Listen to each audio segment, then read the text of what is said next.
Many people believe that there is some kind of inexorable law of reward and punishment being doled out by God or some other all-powerful, all-observant being. In the West, children are taught this lesson through the myth of Santa Claus, when they are encouraged to be good because Santa Claus is always watching and will only deliver desired gifts or rewards to good children.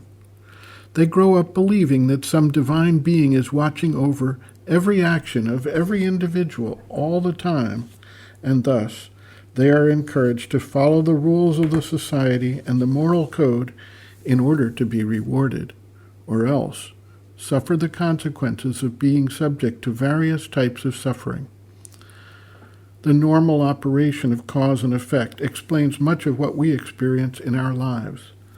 The Buddhist concept of dependent origination describes this cause and effect, also called in the Sanatana Dharma the law of karma.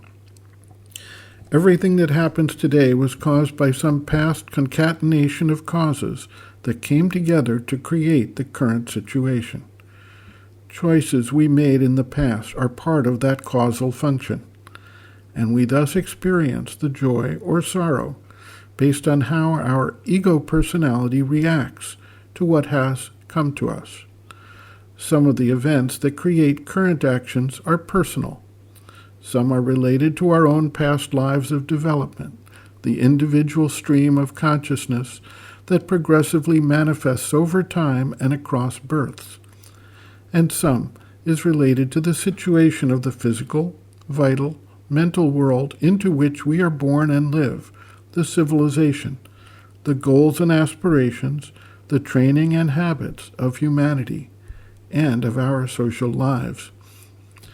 Since we cannot go back and alter those past actions, we are faced with the decision as to how to respond to the current situation and make the best of it, and thereby alter the trajectory of that karmic energy going forward. As long as we remain immersed in the ego personality, we experience the suffering and the joy that alternates with the suffering.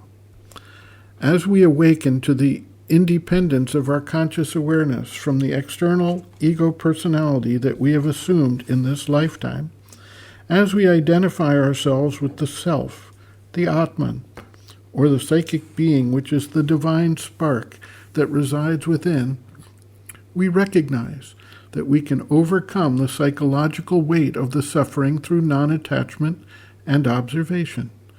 And we can even modify the trajectory of the karmic consequences going forward by simply not accepting and changing what appeared to be an inevitable step-by-step progression. This is where the concepts of determinism and free will find their coexistence in harmony with each other. Free will is the exercise of the conscious soul to transform the causal chain and redirect it.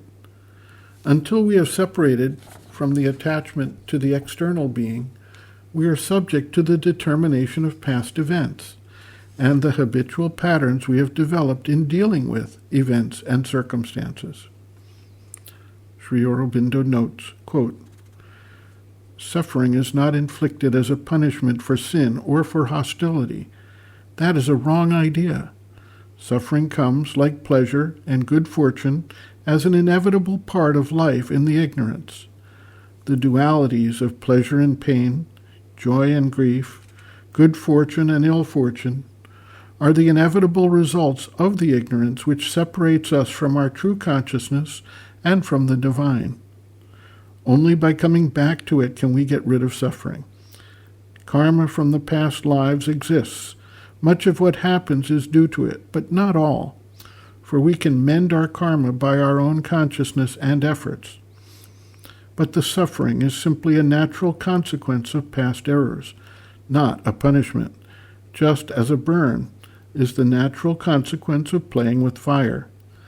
It is part of the experience by which the soul, through its instruments, learns and grows until it is ready to turn to the divine.